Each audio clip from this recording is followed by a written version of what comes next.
If you're a Pittsburgh baseball fan, then this is the podcast for you. Make your way down, grab a beverage, and get ready to talk Pirates with myself, Craig Toth, and Scott Jackson, two of the biggest fans you'll ever meet. This is Bucs in the Basement. Now I see the changes in this town. They change, they say one thing, but then the next day it's different. They change, but they don't know what they want. All they do is change. Going left, going right, travel day, travel night. That's where we'll go. No excuses, no goodbyes, no one cries, no one lies. We'll never know.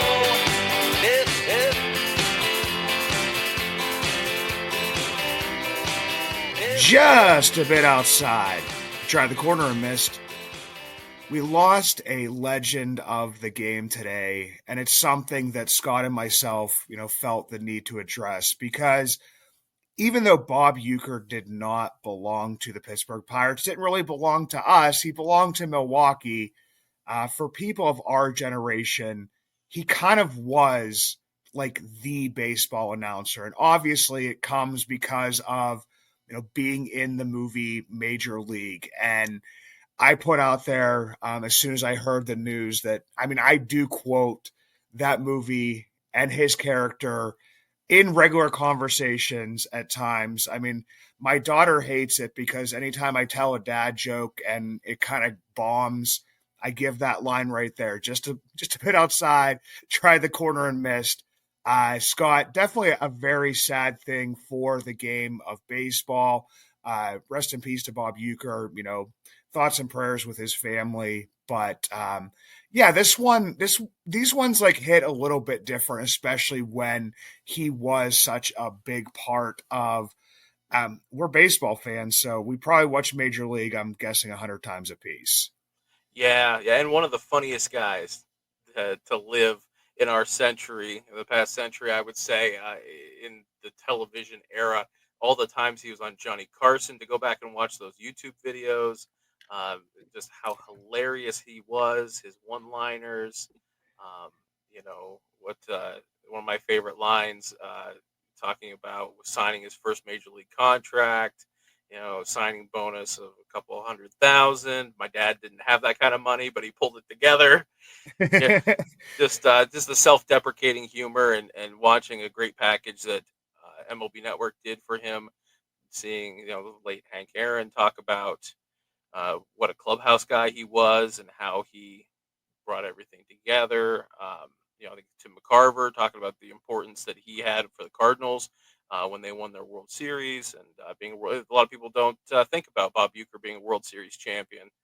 But but for all those things, Mr. Belvedere, Major League, his stuff he did with the WWF back for a couple of WrestleManias, that great video with Andre the Giant, how about you get your foot off my shoulder, but also one of the best play-by-play guys to listen to, could carry entire games by himself, which typically I'm not a huge fan of listening to a guy just call a game by himself. I like that conversational style like the Pirates broadcasters do, but Bob Uecker, I could sit and just listen to him straight up call a game. And when you can see that, Joe Block has been influenced a lot by Bob Uecker and their time together in Milwaukee. So, yeah, we lost a great one today.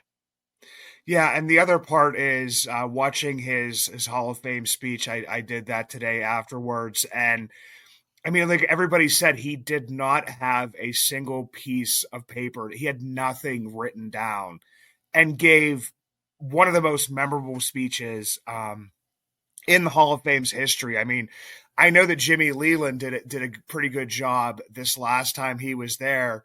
But yeah, just the way that he could tell stories to keep you involved, to keep you engaged, and also to talk about the game and, to make the game come to life. It's definitely, it's a very sad day. And like I said, he didn't really belong to us, but I feel like the people of our generation, like he was like the baseball announcer, for us. And like I said, it's just a very sad thing, and did not want to do an episode here without mentioning that kind of stuff. And And the other part is the Pirates haven't really given us much to talk about anyway, but I guess we can get into some Pirate stuff.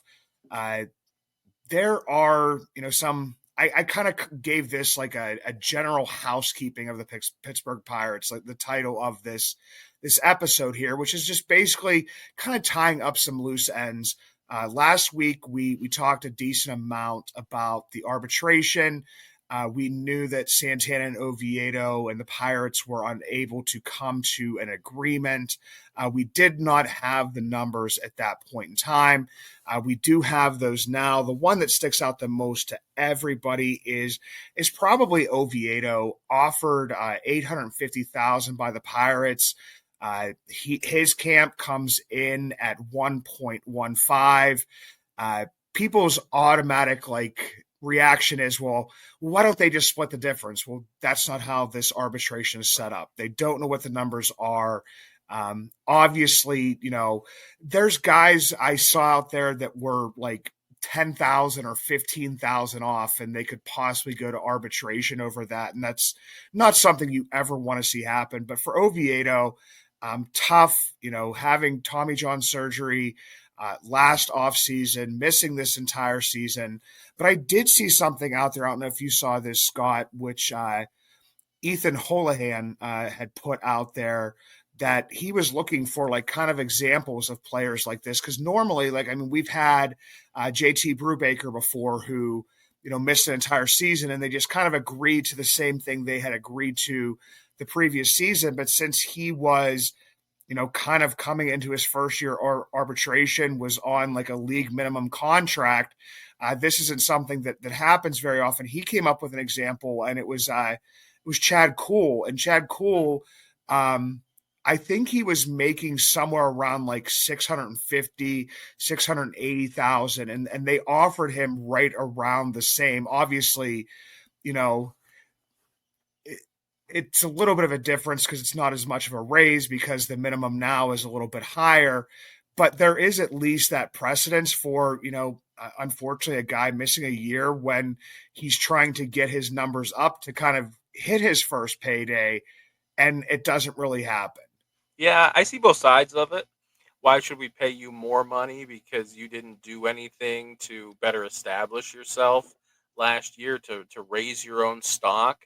But on the other side of it, the workload that he carried the last season that he played probably had a lot to do with the injury happening. And so they, I'm sure, feel like the team owes him for those lost wages and that lost opportunity.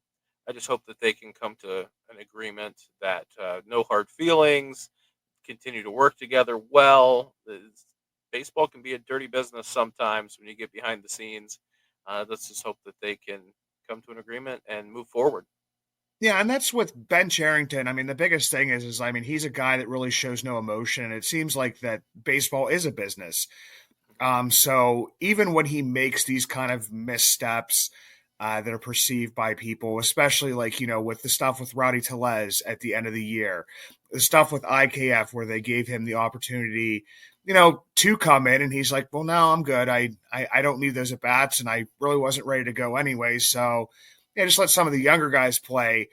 But it doesn't seem like that they are taking any type of emotion into that. So I don't really think this is a hit against Oviedo. I still see them as thinking he will be a part of the team. They obviously have him under control for, a few more years here. I don't know exactly what he's going to do this year. And I think that maybe even that's just kind of a piece of it that, I think Ben Cherington throws and his crew throw the, what his stats were, didn't pitch last year, may just be in a relief role this year and just throws it into a salary generator. And it's okay, well, this is kind of what a normal guy in this circumstance would get. Obviously, hopefully Oviedo doesn't come out of this with, a little bit of a sour taste in his mouth. They can figure something out. I mean, but eventually, I mean, he's going to have to come out on the mound, prove himself, and get that number to go up over the next couple of years. It's a little easier to treat it like a business when you've got a 40-man roster and you're talking to all those players and all the guys that are in the organization. But on the other side, when you're the player and it's just about you, it's a little easier to take things personally. Yeah, and with Dennis Santana, offer him 1.4. He comes in at 2.1, a little bit further apart. And I don't know if Dennis Santana is just kind of maybe looking for a little bit of a payday here. I mean, you really can't blame him.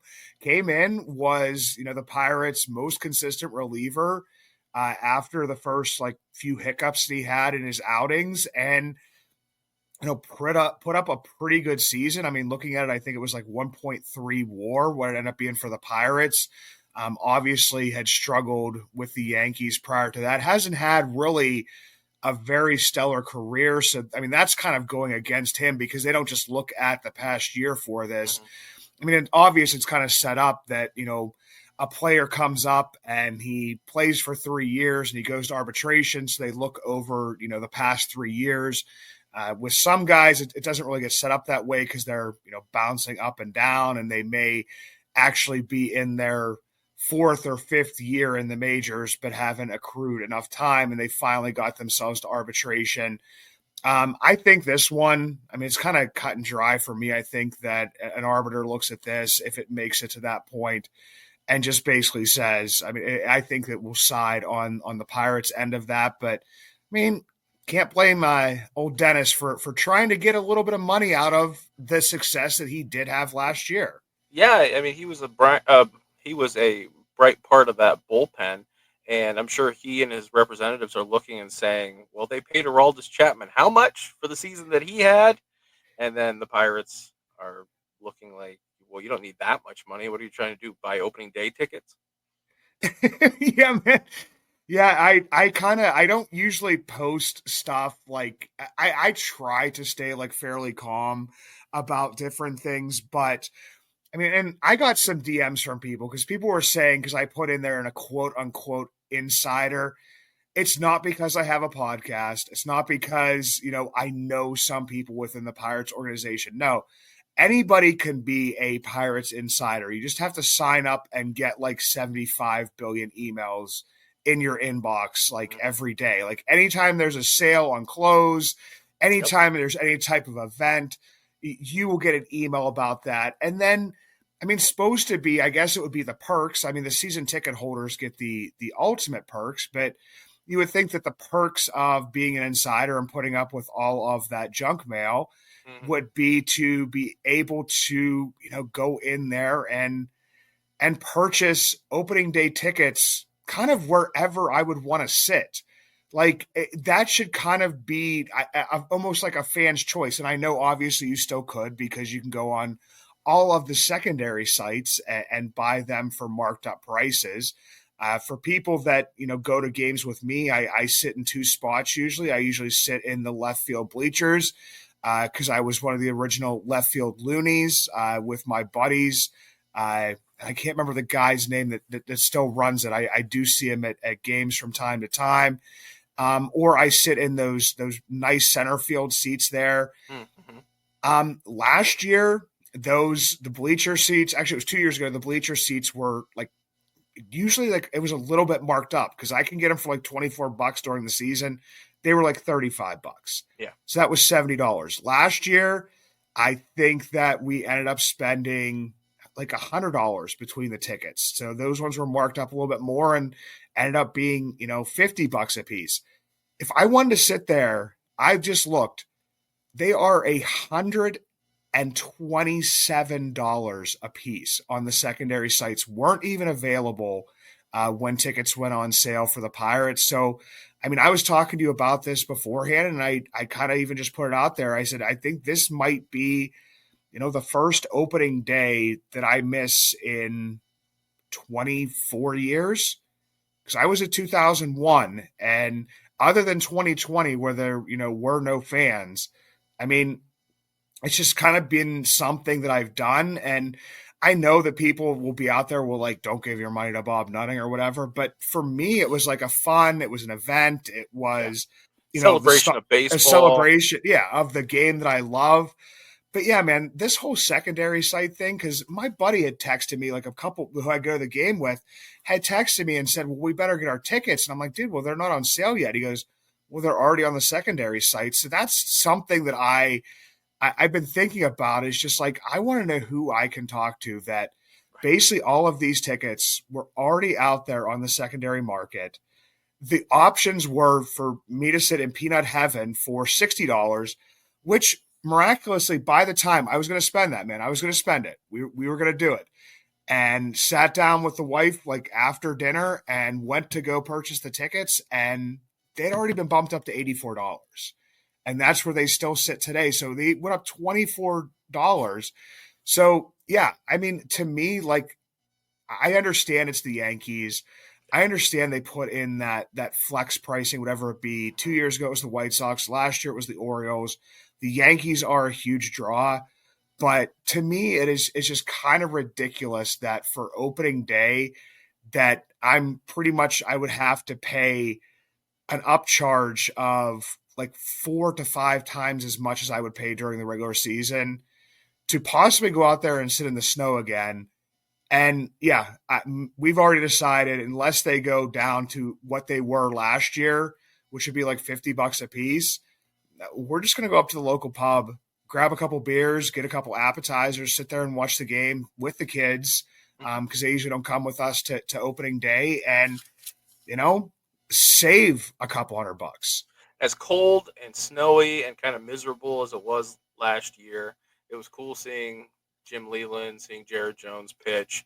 But I'm not going to pay the Yankee tax. I'm not going to pay these exorbitant rates for the opening day seats, even though you got to know the pecking order, right? Like you said, season ticket holder, then like Giant Eagle Advantage card member, PNC debit card, all these different things that are great deals throughout the season.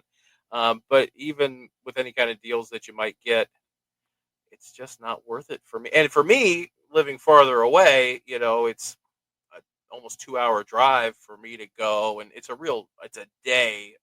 But as a celebration of baseball, it just really put a damper on it last year, being snowy and cold, and I'm just not built for it. I'm dealing with enough snow up here now.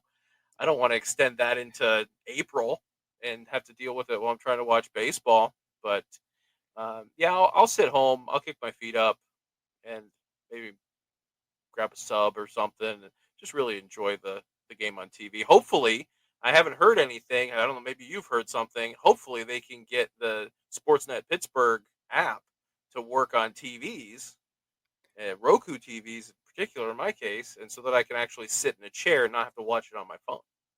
That would be good for you, man.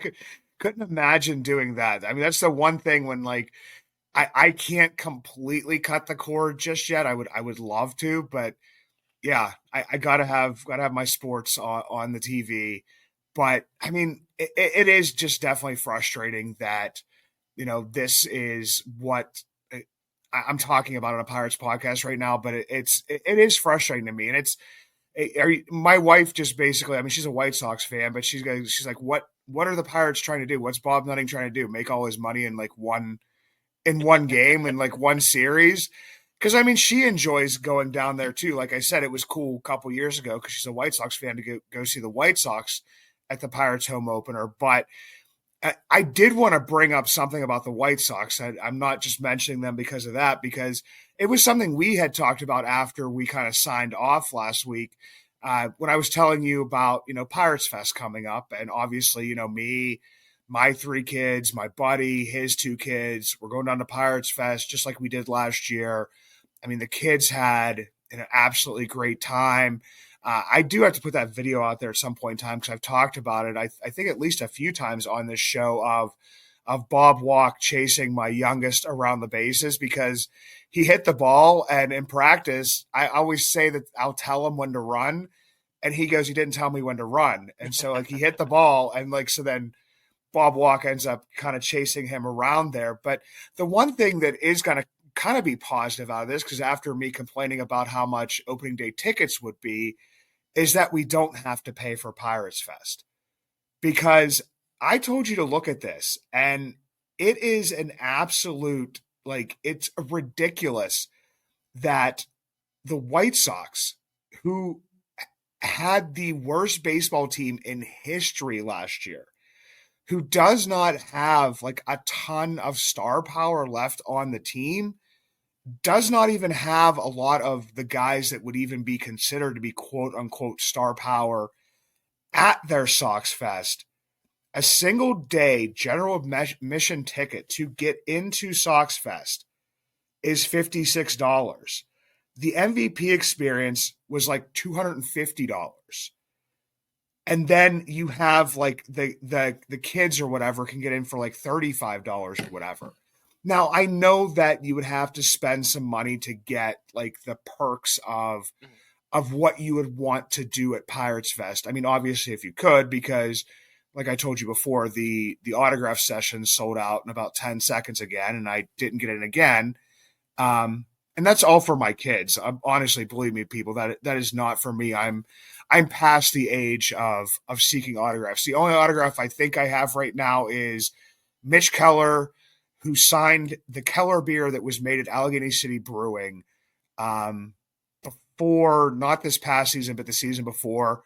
And I just thought that it would be really cool for Mitch Keller to sign a can of beer. So, I mean, yeah, I did that. But yeah, this is all for the kids. So, I mean, they do have the free tickets. The kids will, stand in line for that, get some autographs from some players. Last year they had Jared Triolo, Nick Gonzalez, Lika Williams, I think like Kyle Nicholas. So they had some of like the younger players in there, for those free sessions. They'll get to do all the activities and stuff. But man, am I glad that from the get-go I don't have to drop like $56 times 4 to just walk in the door. How bad is that for the White Sox ownership? Because you just put the fans through hell last season, being one of the worst teams in the history of the sport, and the fans that have stuck with you through all of that care enough to show up in winter to go meet the team, surround themselves with White Sox baseball, and then you're going to soak them like that. Yeah, it's not even Bob Nutting does that. No, my brother-in-law told me when I asked him about this earlier today, he said, no, you always have to pay for it. It's always been a ticket. And for me, like, that's where, like, okay, this is like kind of like, at least I feel like Pirates Fest in some ways, obviously fans aren't going to be as excited as they would be as if the Pirates made a big signing. If they finished, last year with over, 80 wins, it's not going to be in that realm. But this is kind of like almost like a little bit of an olive branch every year.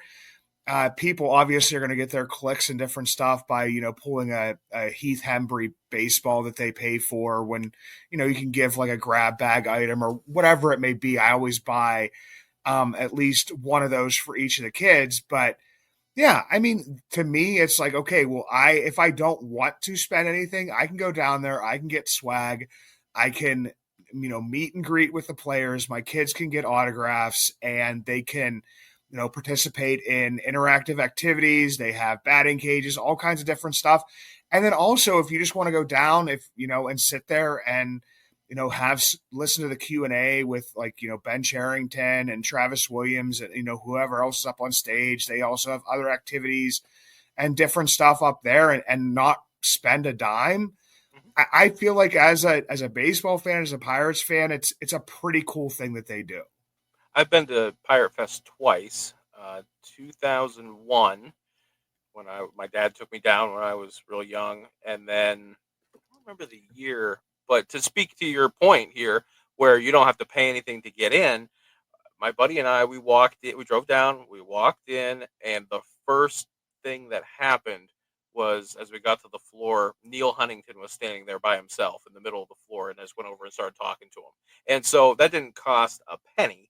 And it was, I asked him some questions about, because that was when they introduced draft slotting and having caps on how much you could spend on the draft. And so I asked him a little bit about that.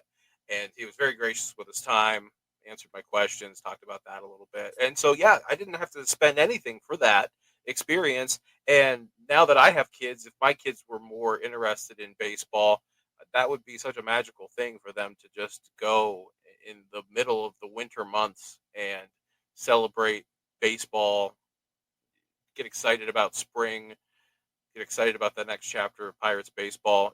It's a great service that they do. And yeah, there's going to be people who are trying to get the anger clicks, the hate clicks, but really, it is a nice thing that they do. And they're trying to make a few bucks on the extra stuff. That's great, but you don't have to. Like you said, if you just want to go down and walk around and just feel the atmosphere, then that's perfectly fine. Yeah, and it's almost like people have never heard of gambling before.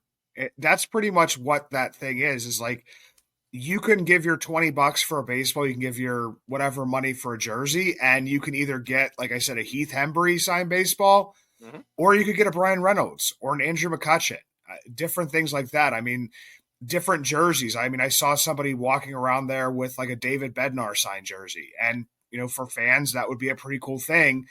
But then also you could give that money and, get a, God, I can't even think of, maybe Miguel Andujar or something, even though he's had some good time out in Oakland. Drew Maggi. Yeah, Drew Maggi jersey or something or whatever it may be. A Harleen Garcia signed baseball. I don't know, but you could get that kind of stuff. But Can to you pick me, up it's the ball to sign it? I don't know. I don't. Maybe they had to have somebody, hand him the ball, and he had to sign with his like Robot. non-dominant hand or something, so it doesn't even like look like his signature. I'm not really sure exactly how that goes, but It's just an X. it's just an X. But I mean, it's your cash. Do with it what you will. The Pirates with their cash, Scott. That segue right there was terrible, but also amazing. With their cash considerations, which is not even actual really cash, went out and got another relief pitcher. And I knew who he was, but that's only because I used to write about the Rule 5 draft and players that the Pirates may select and different things like that, because Brett DeGuss was a pretty big name in the Rule 5 draft back in 2020. Was a top 30 Dodgers prospect, got selected, ended up bouncing around from a bunch of teams over the years. I think I saw him pitching some independent ball in there a little bit as well. Pitched for 3 teams last year. Obviously, at some point in time, he did have some pedigree to his name. Some of that shine has gone off of that, but you're getting a 27-year-old reliever who can nearly touch 100, and you are giving up absolutely nothing for him. It's one of those moves that happens. We already got Strzelecki on a similar type of move with the Guardians that happens throughout the baseball season in a vacuum. And I think that I need to, if I would ever make shirts for this show, it would be like Bucs in the Basement. In a vacuum is a very good Pirates podcast. The Pirates in a vacuum, every single move that Ben Cherington makes is, it's like a sensible move. It's a no risk move. And if this guy on the cheap turns out to be, the Dennis Santana of this year, then it was well worth the move. It was well worth the roster spot. But if he doesn't, you DFA him and you gave it a shot. That's pretty much what this is.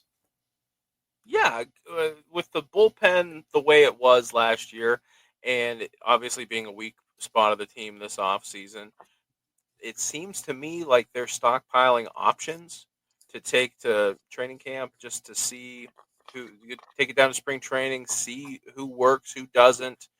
They didn't give anybody up. It's not like they even the lowest end prospect was not given up for this guy. So yeah, just give him a shot. It's not a big deal to me, but I think that based on the offseason that the Pirates are having, where nothing has happened month after month, that all of these are under the microscope. And it's not Randall Grichuk, it's not Pete Alonso, then I don't want to hear about it. And it seems like the Pirates being the same old. DJ Stewart doesn't move the needle for you at all? not a little bit. But Yeah, I do understand the importance of having organizational guys, having non-roster invitees, just not high hopes. no, and that's where, like, I mean, obviously, like, that's another thing that, in this lull of, lack of Pirates moves, the only news that really comes out is like a DJ Stewart signing. We're getting Brent DeGus for cash considerations, and here are our non-roster invitees, which is pretty much everybody that has signed a minor league deal at this point in time with that invitation to spring training. Some of these guys that may have a little bit more service time in the majors. I mean, we've seen this happen each year, and every team does this, is that, they have a certain amount of days that they can be with the team in spring training up to a certain point. Some of these guys, it extends into the regular season.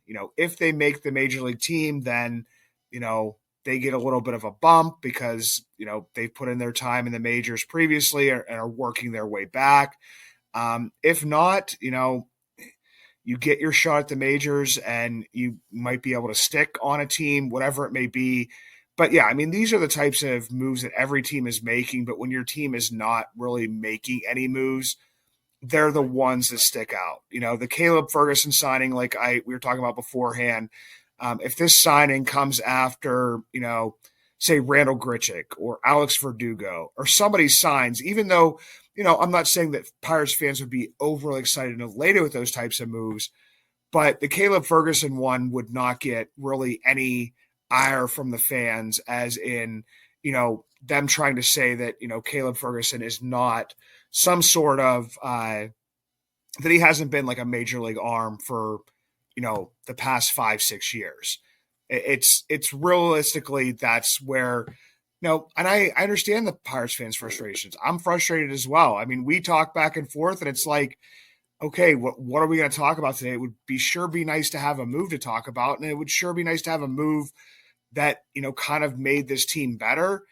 But I mean, kind of right now, it's just the wallowing in the, here's your non-roster invitees, here's an arm, and, we'll see what happens, after Pirates Fest. For the non-roster invitees, the guys that they signed to minor league deals and invite, that doesn't mean a whole lot to me. But I am excited to see, like, Abraham Gutierrez, Malcolm Nunez, some of those guys that we've had our eyes on for, Eddie Yean, have our eyes on for a few years, see them get that next level of competition in spring training and see what they can do, in games. Because I always sign up for MLB.TV so that I can get all the spring training games from all the teams, so I don't have to miss a Pirates game if maybe they're on the road or something like that. And you can really dive into it. And that's by watching those games. That's like a few years ago when O'Neal Cruz got left off the roster to start the season. I don't know if you watched, I'm sure you watched a bunch of those games. You could tell that he wasn't quite ready for the show, with seeing that how he was performing. He just happened to have his best performances when they were on, Root Sports Pittsburgh or whatever. But I guess it was AT&T Sports Now at that time. But yeah, so you watch those games, you get to see all these guys. I'm just really excited to see some of these prospects play baseball.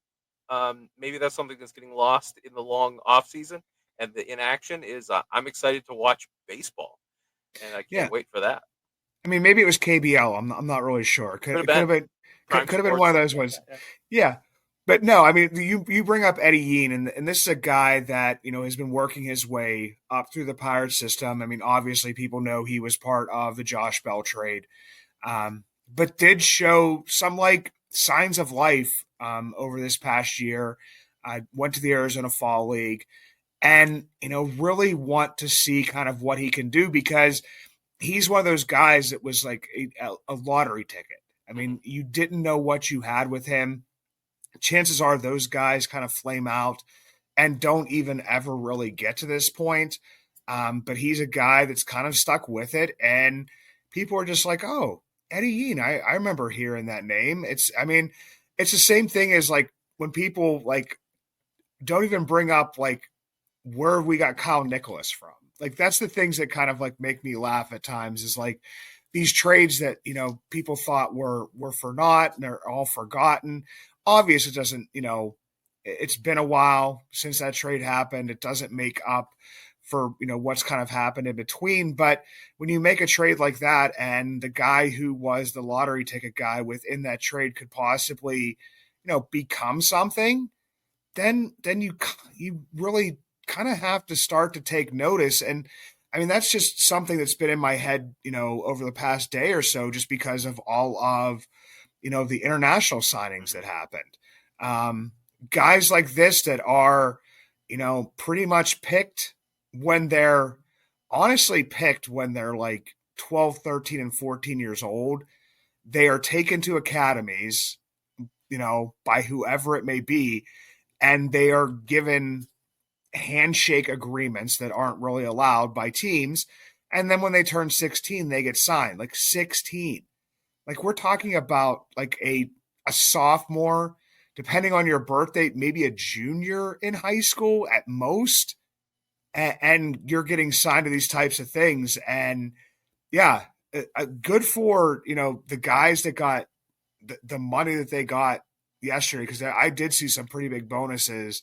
I mean, aside from the ones that the Pirates handed out, I mean, not like the, record-breaking bonuses, because there's a little bit more of, some stipulations on what each team can spend and different things like that. But I mean, getting some pretty big bonuses. I mean, keeping it in the family. Johan De Los Santos, brother of Yeri De Los Santos, getting like $2.25 million to come and play for the Pirates, which is not going to be something that people are going to see for a long period of time unless they start, maybe start broadcasting Dominican Summer League games. I would watch that. Yeah, I would too. Yeah. It'd be kind of cool to get some eyes on some of these guys that they had signed. And for the Pirates, and it kind of seems to be like a Ben Cherington thing. Neil Huntington used to be what I called a spray and pay kind of guy, which is just basically give out a bunch of $10,000 bonuses, guys that don't even count against the bonus if it's less than $10,000, and just, bring in like, 70 guys. Well, the Pirates, I mean, from what I saw, and to give him credit again, Ethan Holohan put out there that, I think that because of the Pirates, kind of having a prospect fall into their laps with the thing that's going on with Roki Sasaki, with Darrell Morel, giving him like $1.78 million. And I think the Pirates, of their actual like bonuses that count, like have spent all of their money. Yes, people, the Pirates have spent all of their money, because they always spend all of their money in this types of things. Almost $7 million, but gave out a lot of like pretty high-end bonuses here. Yeah, ESPN, I think it was, had an article today about some of the bonuses that these international signees have been getting, and the Pirates were all over that article. Guys that they signed from, of course, Dominican, Venezuela. They signed a player from Cuba, Australia, Uganda. It's amazing that where they were pulling guys from and spending that money. Yeah, just like the draft. We always talk about the draft and how they typically spend every dollar that they can.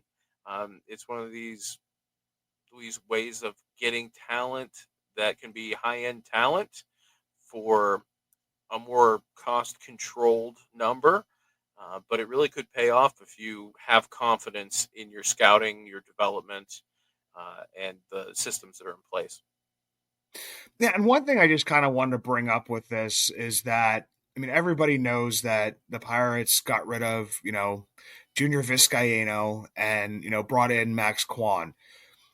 And to me, like, I would probably say 99% of these guys are guys that were kind of like brought in by Junior Vizcaino. So, I mean, people are going to be looking to kind of judge Max Kwan on his first signing. Like, no, Max Kwan was just hired like just a little bit ago, like these things a couple don't months develop ago. overnight. Yeah.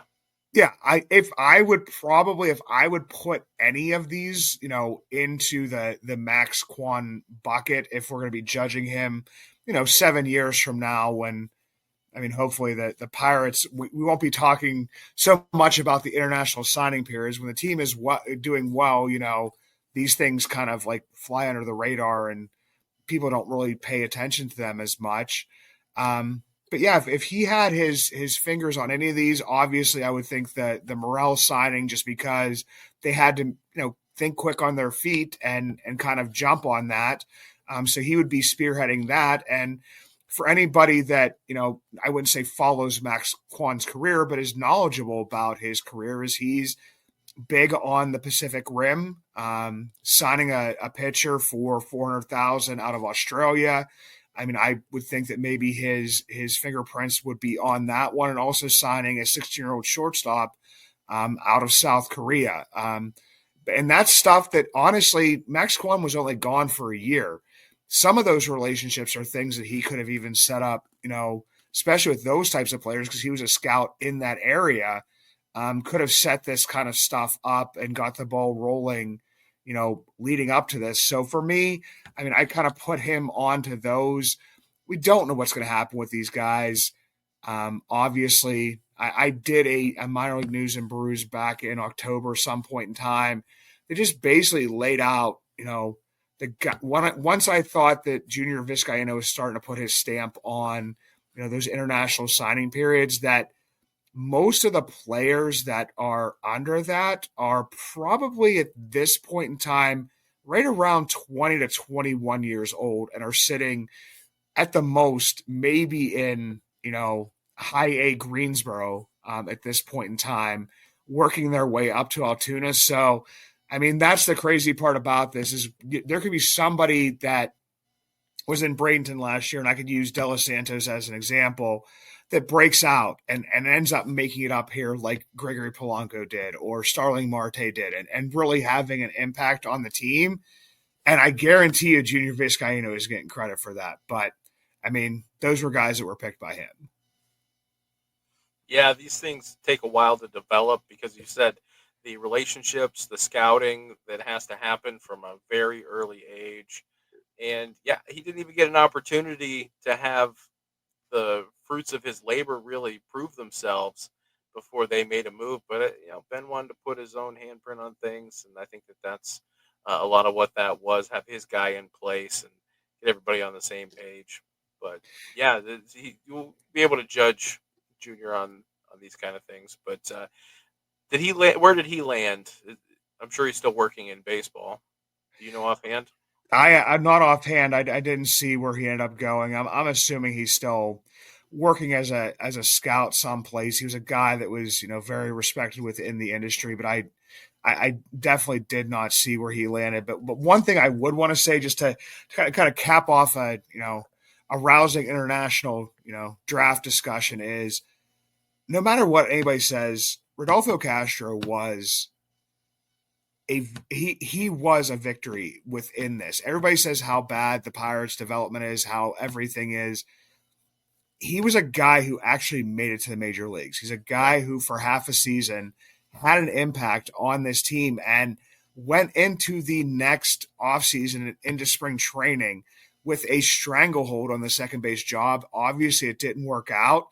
But when you look at the number of guys that were selected yesterday, and paid, I shouldn't say selected, but the guys that were signed and paid, and how many of them will not even make it to the States, to make it to the complex leagues and stuff, and to have a guy, because everybody will say, we've got Luis Ortiz, and that's really it. To me, Rodolfo, I still put him in that bucket just because he made it here. And honestly, he's still, I think at this point in time, is only 25 years old. So, I mean, I'm not closing the book on Rodolfo, wherever he may be in the minor leagues right now. But yeah, that's one thing that kind of, stuck at me when I was hearing people talk about this, is they kind of poo-pooed Rodolfo. And I'm like, no, you don't know how difficult this is for these kids. And you use your, Juan Soto's and Vladimir Guerrero Jr.'s as the examples. Well, they're like a drop in the bucket of the kids that were actually signed. I mean, so for a guy to make it to the major leagues, no, that's I'd put a feather in the Pirates cap for that one.